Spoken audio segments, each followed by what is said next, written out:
Dito sa pilot area, Barangay Commonwealth, lungsod ng Quezon, nakilala namin sina Kervin at Marky.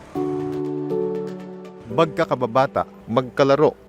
Lalaro po kami po kagaya po ngayong Biyernes po. Wala pong pasok kinabukasan po. O kaya po naman pag ano po, pagkakagaling lang po ng school. At bilang kaibigan ay may ipinadadala si Marky na inaakala niyang makabubuti kay Kervin.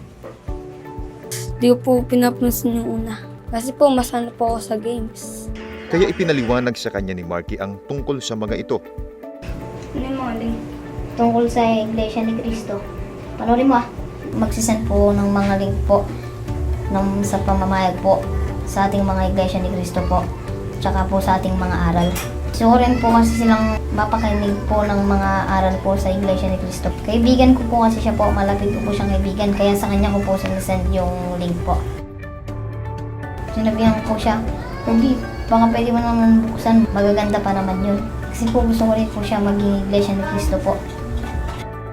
Pinagbigyan naman siya nito at hindi lamang sa isang pagkakataon.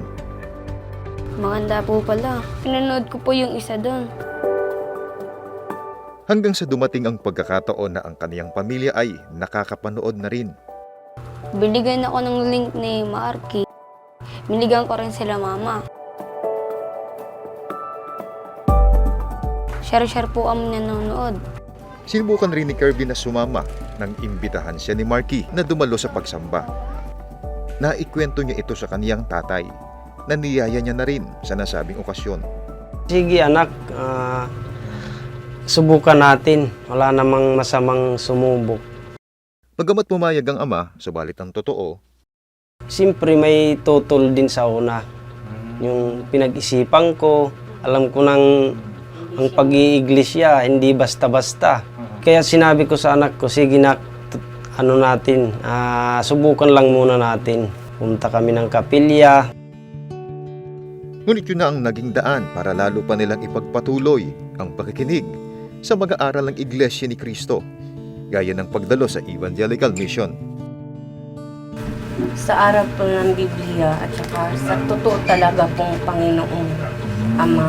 At saka yung totoo po talagang iglesia, yung ko po talaga na totoong-totoo po siya.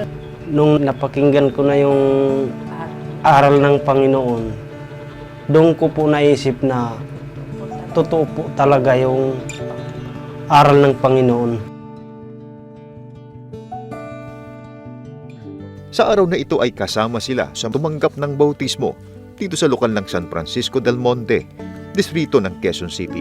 Gusto ko po magpasalamat po sa Panginoon Diyos.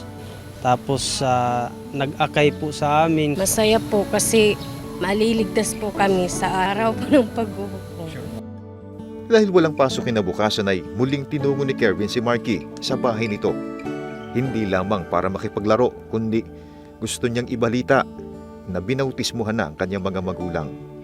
Papasalamat po ako sa Panginoon Diyos at saka po doon po sa nag-anyaya po sa amin ng mga kapatid. At saka po lalong-lalo na po dito sa anak ko, salamat anak.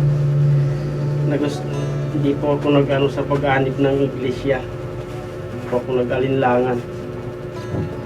Salamat din anak, dahil sa'yo, ikaw yung naging daan para umanib kami sa iglesia ni Cristo at ito naman ay makakabuti sa ating pamilya. Salamat at matawag tayo sa iglesia ni Cristo. Mula po rito sa Quezon City, ako po si kapatid na Reggie Beltran para sa Iglesia ni Cristo News Network.